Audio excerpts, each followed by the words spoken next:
He literally would have to be pretending. Like there's just no other way. He would have to be pretending in my opinion to basically to play at that level. Here is our content. So what is this content? Let's take a look at this. This is, of course, a video. The world champion opens up about his struggles. Let's put closed captions on. I'll put the speed at 1.5x. I will be the underdog approaching this match. But I hope I could become a totally different one and to at least to give a fight.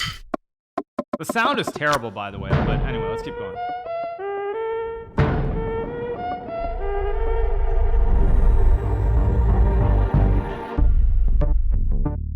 Okay.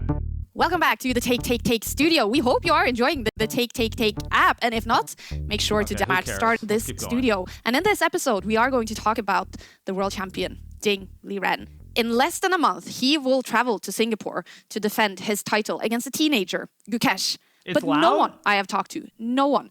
Wait, is it too loud? Is it too loud? I already think I'm the best player of all time. You must be confused. Since when do I think I'm the best player of all time? I'm the best player of all time. I think boarding chest for the raid, appreciate it. It's a little bit loud. I'll turn it down just a little bit, just like 2. Let's go. Thinks Ding will be able to win the match. In this episode, you will hear from Ding's Chinese friend and teammate. You'll hear from Magnus Carlsen, and you will hear from Ding himself answering the question, how is he really doing?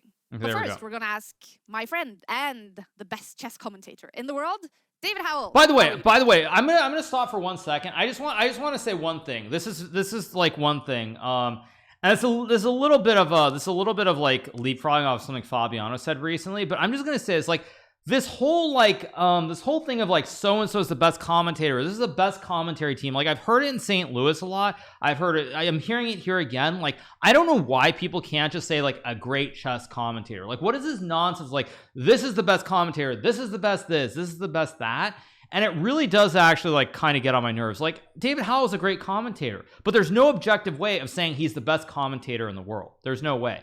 Anyway, let's keep going. Kaya, I'm great, thanks. It's good to be here. I'm excited about what's going on with Take, and can't wait for the World Championship match. I know. But David, we have to go back in time first. This is not the first time we're in the studio together. We have actually, and most people probably don't know, we've done more than 200 shows together. It was quite a journey. And I remember, like, for you in 2020, you came to Norway all by yourself. You moved to this cold country during COVID, during lockdown, and we threw you in to a TV studio, and here you are. Kaya, you're taking me down memory lane. It's been crazy 4 years, the best 4 years of my life. I mean, chess has been my life pretty much since I was a kid, and yeah, it's only getting more and more enjoyable every day. It's a very different world now, playing a bit less, but focusing on following the top players in the world, but I find it equally enjoyable. I feel like a chess fan, and a very lucky one. Oh, that's very cool. And it was a sad day, David, when we turned off the lights in the Champions Chess Store studio for the last time about a year ago. Yeah. But we do have news today for everyone who misses David Howell commentating in a studio, because you will be a regular in the Take studio, and we are so excited to have you on the team, David. I'm back. Are back. Yeah, it's going to be a lot of fun. I can't wait to get started. Join Take, you know, with full force. You will travel to Singapore to cover the World Championship match for the official broadcast. What do you expect right now, David, for that match? Ooh. In terms of results, I don't think I'm going to be bucking against the trend too much. I think my views are very similar to a lot of experts you've already spoken to. I mean, firstly, I can't wait. It's in Singapore. My mum's from Singapore, so many family connections. That's why I wanted to be on site. And I know the fans from China, from India are going to be flocking as well. I think the fact that Gukesh is so young, and there's going to be such pressure on him, such expectation, the spotlight, everything, that's one thing that could still trip him up. No. But you guys, but those of you guys who talk about this, I'm going to say one thing though. When you say chess.com doesn't own chess, like I get your point. But the fact is chess.com bought Magnus and Chess24 for, I believe it was 82 million plus debt. So they actually are supposed to own like Magnus, if I'm just being blunt and honest. So it's very weird that he's able to start this when it's clearly a competitor. There's no doubt about that.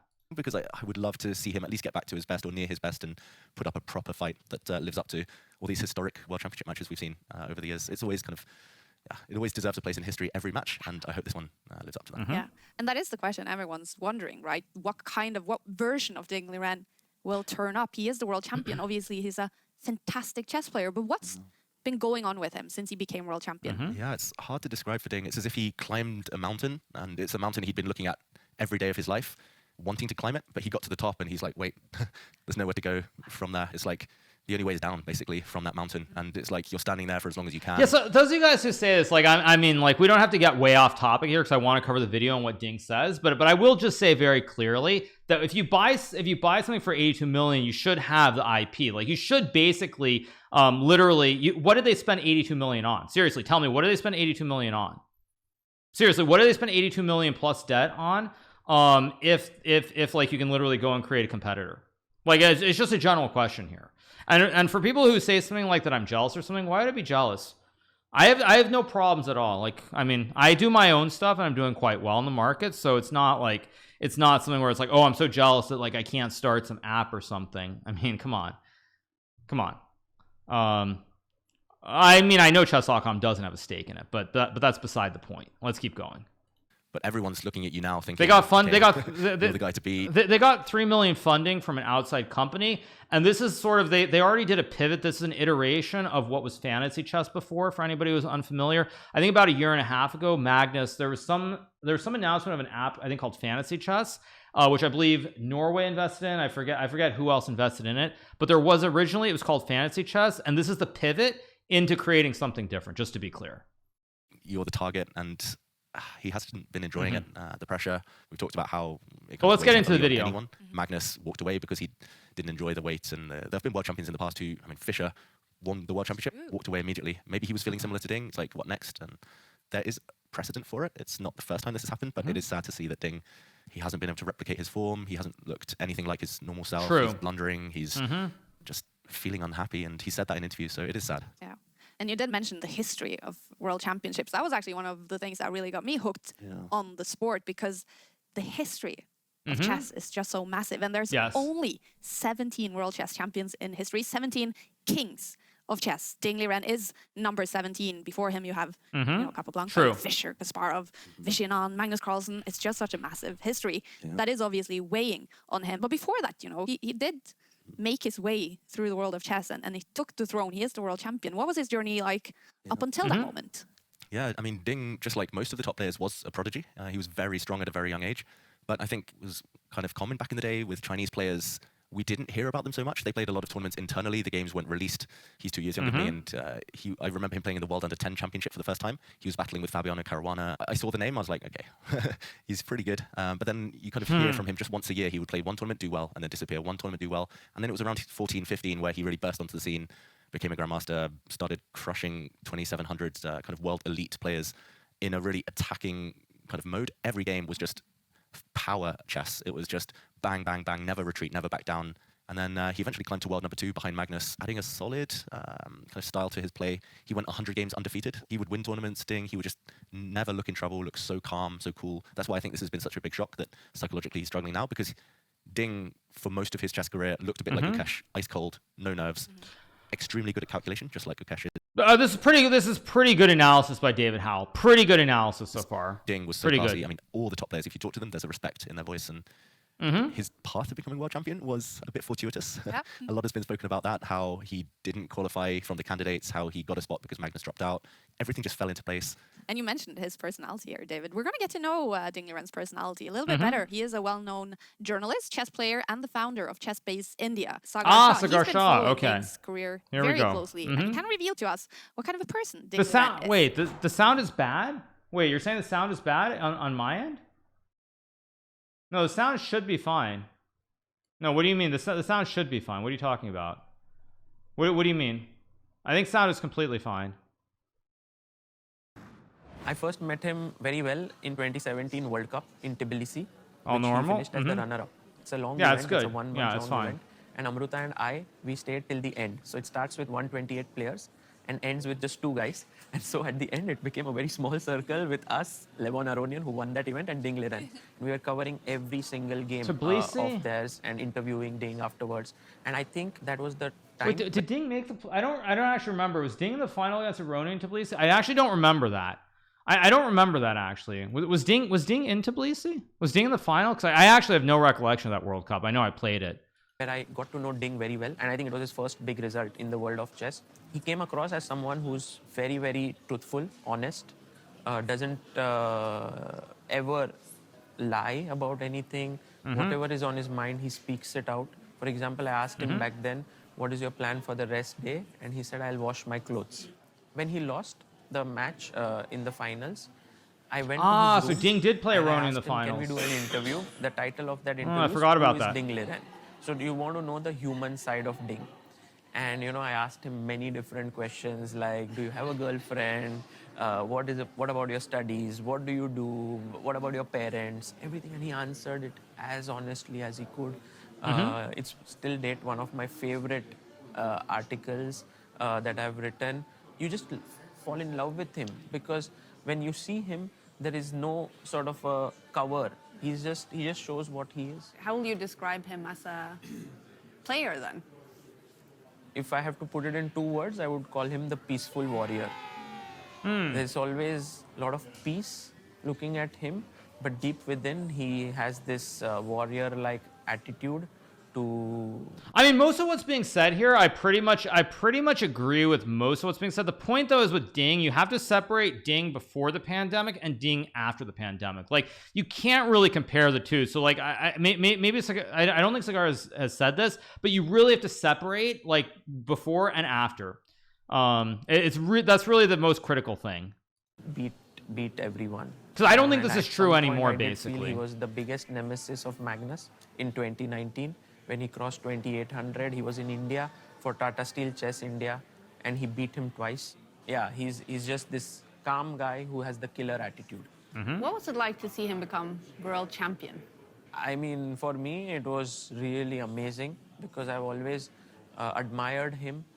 Whenever I have tried to contact him, he has always been very, very kind. When he became the world champion, it felt like, wow, good things happen to good people, like sort of that thing. And it was such a tumultuous world championship match, which went back and forth. And in the end, that final scene where Ding makes the move, wins, and then sits down and has his head in his hands. It's so much like you can never forget it, this final moment. I was all the time hoping that he would come back into shape because it's been more than a year now. So I was waiting for this, that, okay, this is like, okay, bad period, but now he'll overcome it and then he'll be the Ding that we all know, the powerhouse. But unfortunately, it has not happened yet.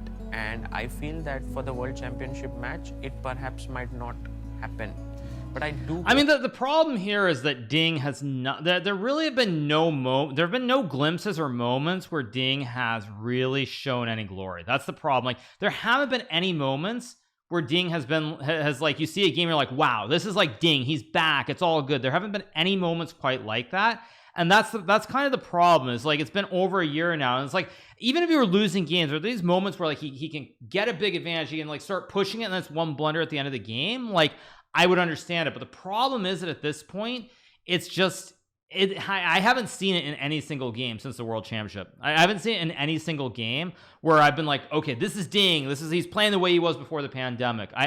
Frankly, I would say, I mean, it's hard to compare, but even the camps was very strange. Like, the first half was pretty bad, and the second half he was great, but I don't see it either. I mean, I've never seen it. Like, in my life, just looking at top level chess, it feels like once someone starts downhill, it's like 6 months, 12 months below.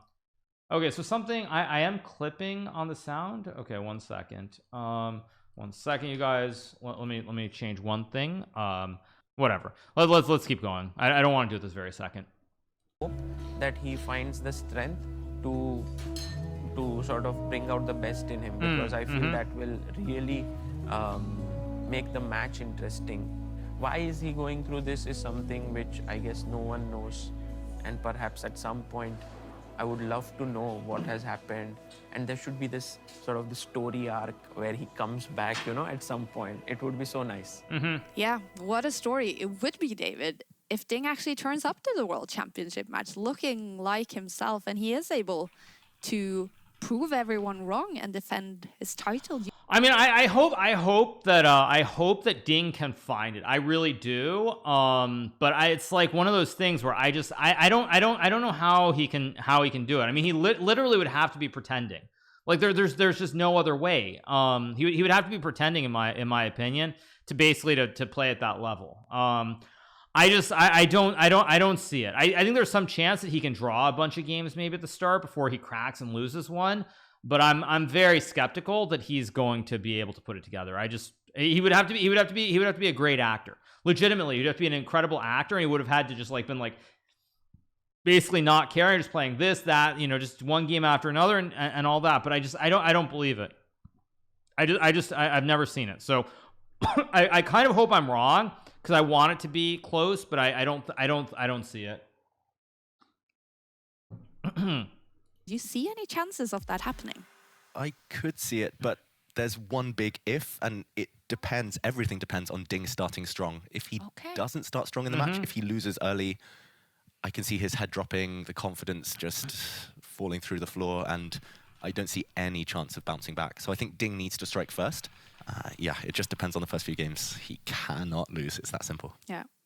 The stuff going on with Ding, it really describes, to me, who comes from outside the chess world, how much of a mental game and mental sport and mental struggle this is for you guys as chess players, David. Yeah, chess is torture sometimes. I mean, it can be the best thing in the world, the best feeling when you win, or when a plan comes together, when you've prepared, and then it happens on the board and you smoothly convert and beat one of the best players in the world. That's like, you feel, you just feel invincible. But the opposite can be true. And when things are going bad, it's hard to get out of that rut.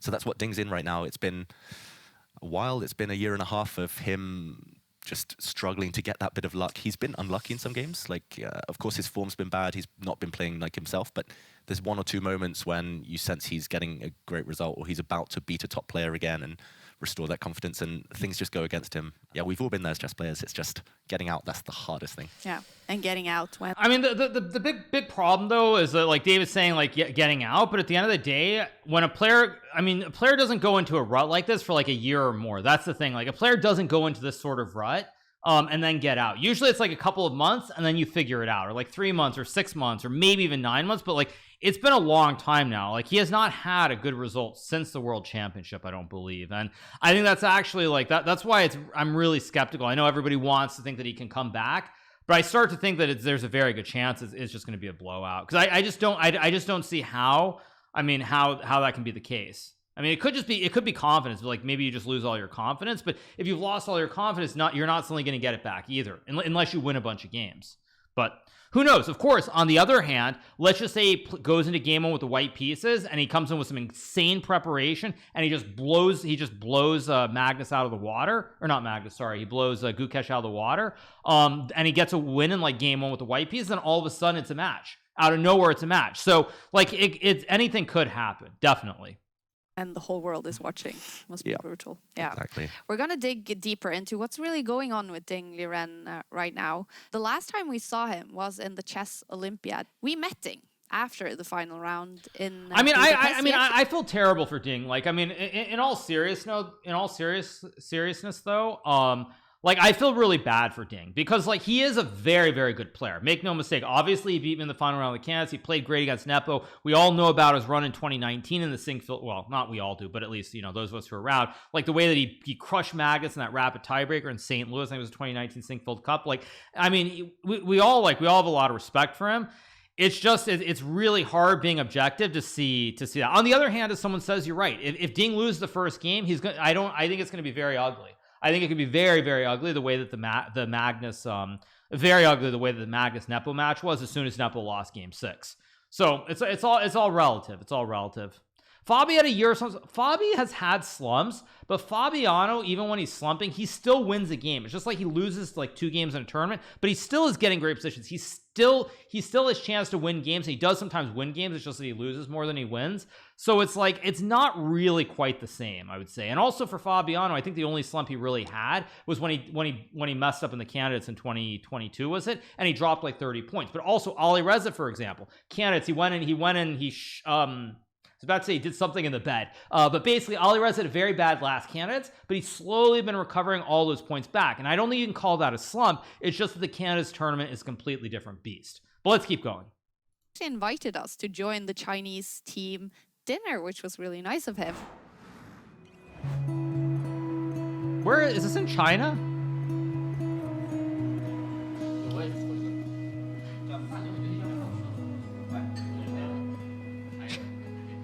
I think the whole chess world is wondering, how are you?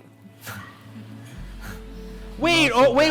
Polymarket says Ding is 25% and Gukesh is 75K. Wait, whoa, wait a second. Wait, are you serious? Is there really a chess market on this? Wait a second. Let me see. Is there really? Are you trolling me? Wait, what? What is this?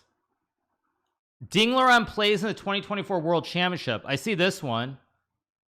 I can make 2.5 cents, you guys. I know the scene is off, but a yes is 97.5, no is let's search for chess. Oh, okay. Okay. How much do I want to bet? Oh, actually it's cut off, right? It's cut off. You guys can't. It actually, next to amount, by the way, it literally shows my balance. It shows my balance. I don't know why I have a balance, but apparently I've got a balance on Polymarket. Let's bet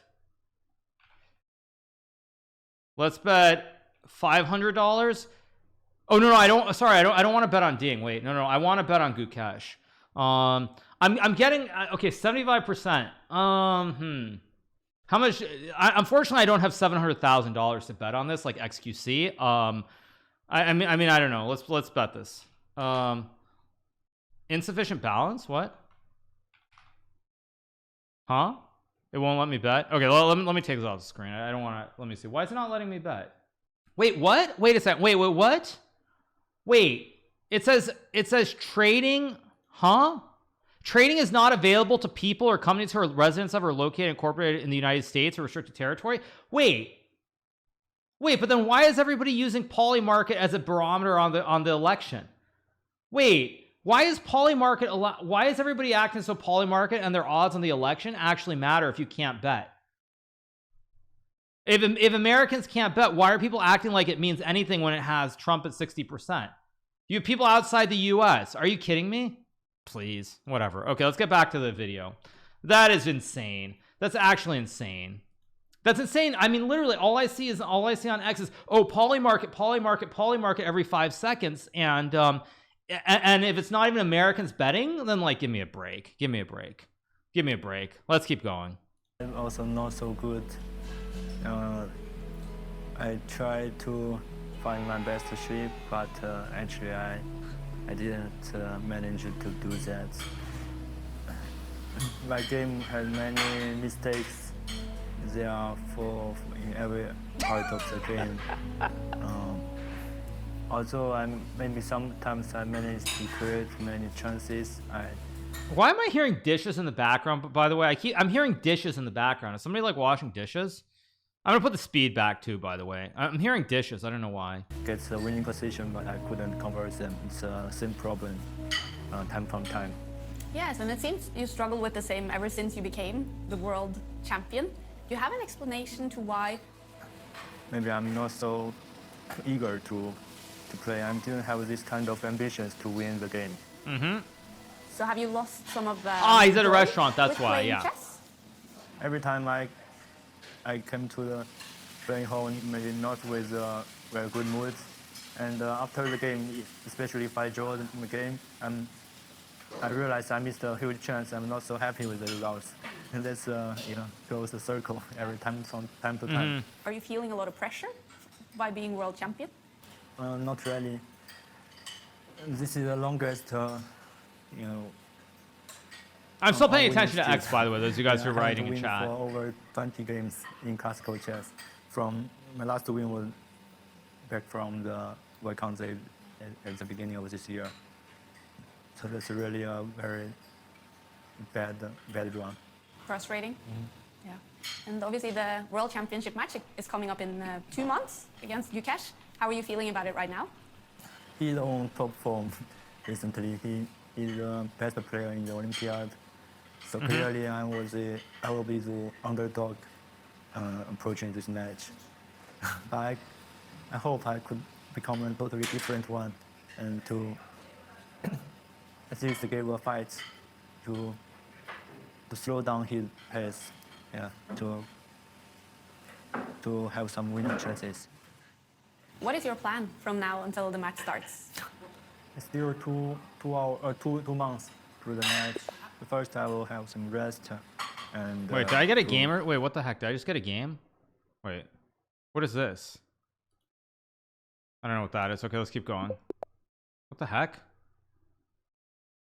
Okay. I don't know what that is. Okay, let's keep going. Just weird. To get away from chess a little bit, and then we'll have go to some rush modes to because it's very close.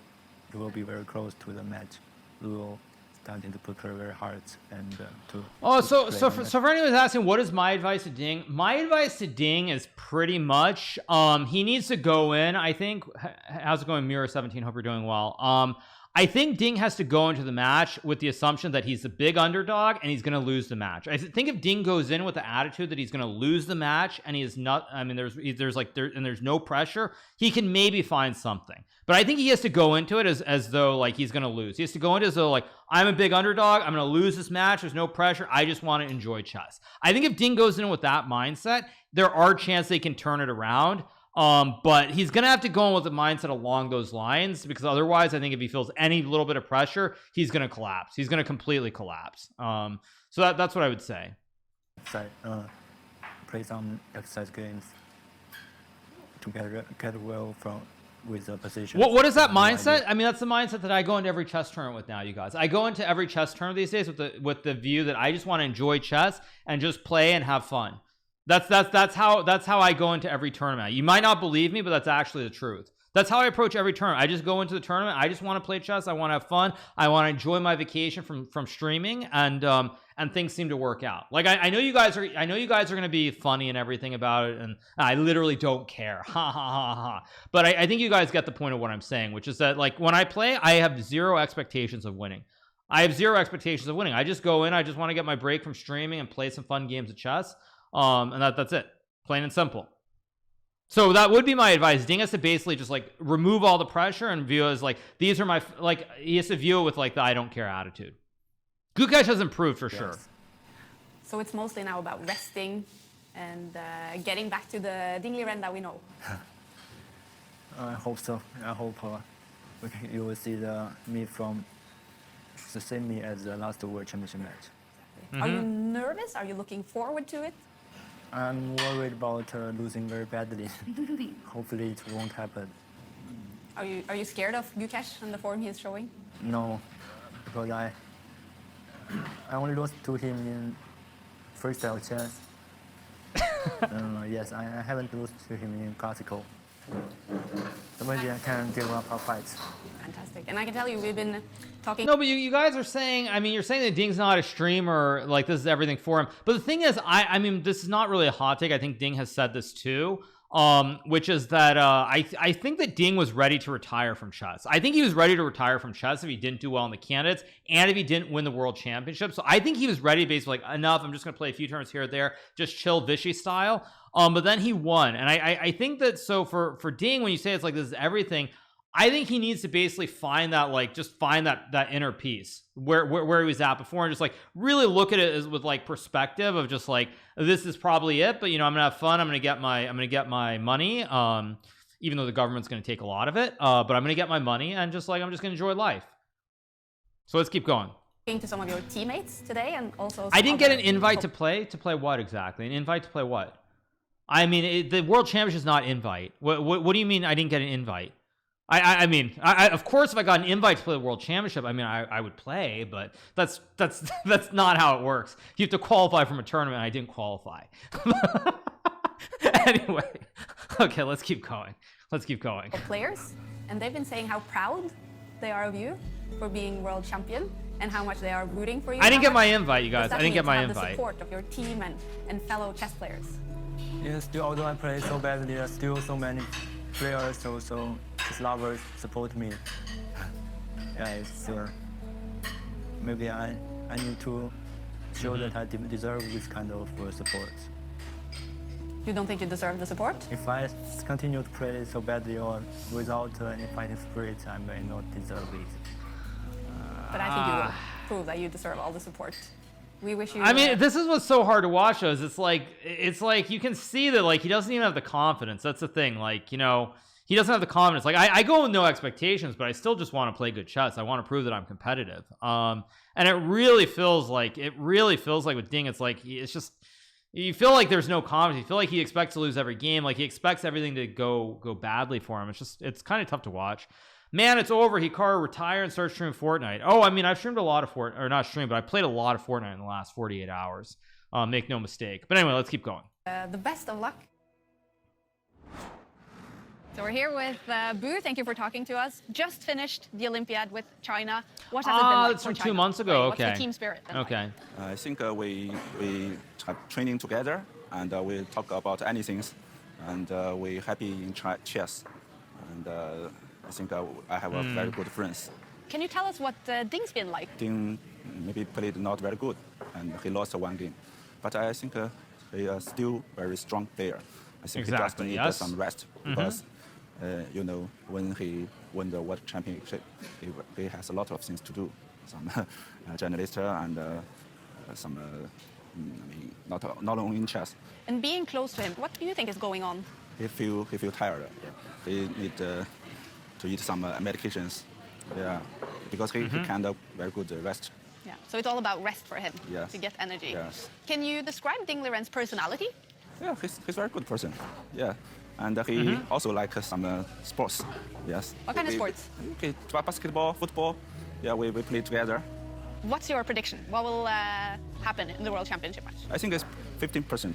50-50? Yeah, 50-50. Maybe could catch a little. Okay. Yeah. 50-50, I okay. believe Ding. Of course, we proud of Ding. Yikes. I'm a good friend of Ding, but I've talked to other grandmasters and I don't think it will last the full 14 games.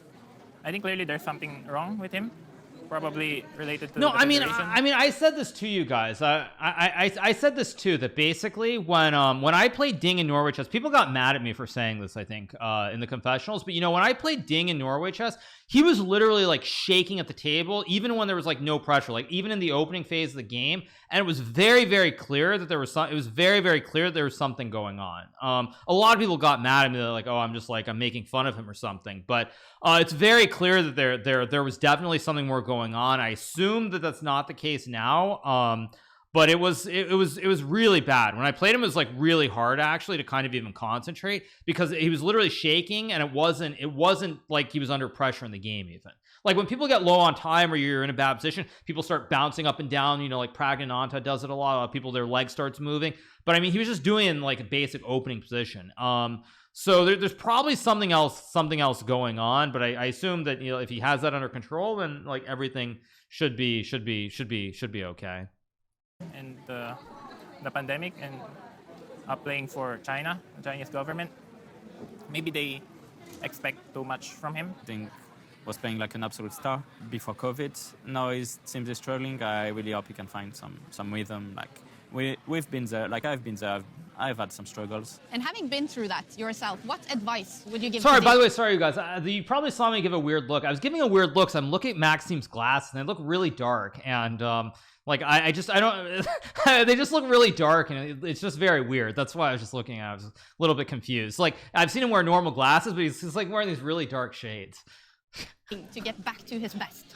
Like maybe feel less the pressure. I feel like he's really feeling the pressure. Like I've played him in Singapore Cup, and he was looking very nervous, very agitated, and simply not happy. It's really hard. I heard Vishyana speak about it a few days ago, and he said that whenever he was down for a very long time, what helped him come back up is to realize that to finally accept it enough. For me, it was like first of all taking some time off, not being totally focused on chess, but I think he's done that already, and of course, no, there's no time anymore to do that. So, But the moment you accept that, is often the moment when things start turning around. Ding has nothing to lose. To win the title, the biggest title in chess, even if you don't win anything else, you're already done. You're set for life. I'm very proud of him for winning the World Championship title. And you're very young. You have a full life ahead of you. We love you and we care for you. Yeah, David, seeing Ding there talk about how he's doing, what's your reaction to that? Well, it's obviously sad to not see him kind of at his most confident self, but in chess, we like to talk about momentum during games. Yeah, I mean, set for life is, I think what Wesley means by that is he doesn't mean financially. He means that basically he means for Ding that basically he'll be in the record books. That's what he means. He means he'll be in the record books. I think if he means set for life, there's this little thing called taxes. There's this thing called taxes. So I mean, I'm not sure if Wesley is aware of this, but taxes are kind of annoying and they kind of eat up a lot of your money. Well, let's keep going. I mean, I assume it's just a slip of the mind. He means like legacy, not financially, but I'm not 100% sure. Games, and in terms of momentum, he seems better now than he did maybe a few months ago when I remember during Norway Chess, this super tournament back in May, June, he was really struggling. He even talked in press conferences about being down and not enjoying being at the board. But Olympiad, despite not winning a game, he didn't lose many either. And someone says in China tax are progressive. I've heard this from multiple people actually, that like the Chess Federation takes 50% off the top in China. That's what I've heard, is that like when the players go and play, that the Chess Federation takes 50% right off the top. Levon, I mean, I said this before, Levon said 80%. He had heard 80%, but I mean, I have no idea, but I think it's based on the fact I've heard it from multiple sources that it's 50%. It's not 3%. Just for the World Championship match specifically, this one-on-one battle, that's another strategy, just not losing and frustrating the opponent. So yeah, it definitely feels like he's starting to be on the mend. That's cool to hear that there are some positives. But we do hear his teammate here talk about some sort of medicine. Do we know anything about what this medical condition is? I don't know anything specific. I'm not sure whether there's anything official out there, but Ding has talked about seeing a doctor in press conferences before. I mean, the first time I became aware of any issues was during the previous World Championship match against Jan Nepomniachtchi, when Ding was already early in that match talking about how he was feeling pressure. I mean, he's not been kind of hiding the fact that there is something going on. Yeah. Not many people can relate to what Ding Liren is going through, but Magnus Carlsen, a former world champion, he knows how heavy the crown can be. And here is Magnus Carlsen's tips to Ding Liren. I think people... Yeah, so someone says that's unconstitutional. I mean, I'm sorry, you guys. I hate to break to you, but you know, you support the state. You give all your money to the state because they're on a mission, okay? That's how it works. And no, you're not allowed to complain and say no. You give them their money. Let's keep going. People realize that World Championship is a very let's keep going. One thing is preparing, but I don't think you quite can prepare for the intensity of the championship without actually playing it. And a lot of people, they find it tough both to play but also to recover. And what I think happened with Ding is that he has not completely recovered from that World Championship yet. And you could argue that maybe the only thing that could make him recover completely is to win this one. And you can sense when he plays that he is lacking confidence, he's apprehensive in his play. It feels like he's making some steps, like he's trying to play more aggressively, trying to play more of the chess that he can play, but he's still struggling. And he's still finding it hard to make the decisions he needs to make when sort of the chips are down. He sort of tends to really gravitate towards the safer choices, and often those can be very dangerous to make, because if you make enough of those safe choices, at some point your opponent's going to take over. And if he has that mentality when he plays the match, like, it's going to be hard to win games. So I feel like that's where the difficulty really lies for Ding, because he's going to get chances against Gukesh. Gukesh is an extremely strong player, but he doesn't have that experience yet. You guys in chat are making me laugh. Your comments are making me laugh. I haven't talked I'm trying to watch to the Ding video. about that. I feel like I don't want to pry. So, like, obviously, if he asked me, I would, you know, give my very best advice. But I haven't talked to him about it now. And what would be your advice? How to get through this and to play like the Ding we know? I would say it's not easy. But I would, you know, in his position, I would, you know, try and think that everything that's happened the last few years, none of it matters if he wins. True, very true, very true. Yes, quickly forgotten. So he has very little to lose, and just treat every game like it's a normal game. Try to put himself in a position like what would I have done 5 years ago.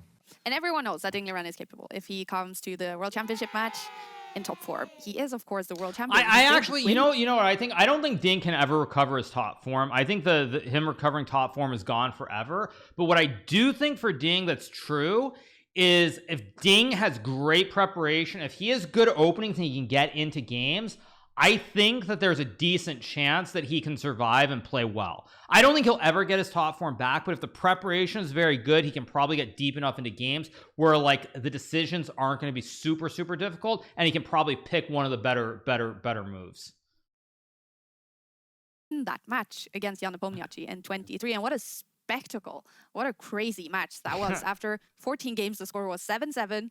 It had to be decided in tiebreaks. Ding did become world champion. But could you sort of sum up that match for us? How Ding actually became the world champion? Yeah, it was a real roller coaster, really topsy-turvy, up and down. A lot of decisive games, especially kind of considering modern chess where everything's so accurate. But the clash between Liren and Nepomniachtchi, they were just going at each other. And I remember he lost a game quite early, and in a press conference, he even said, "I'm struggling mentally. I'm not enjoying this. I feel the pressure." And then next game, he went and attacked. He just played as if his life depended on it. He kept coming back. He kept winning when he needed to. Yeah, there were many crazy games in that match between Ding and Nepo. And the craziest of them all, Game 12, is available in the Take app, move by move. So go check that out. Look. Say Skills. out of 10, maybe 4.5 games either. So probably 4 out of 10. Okay.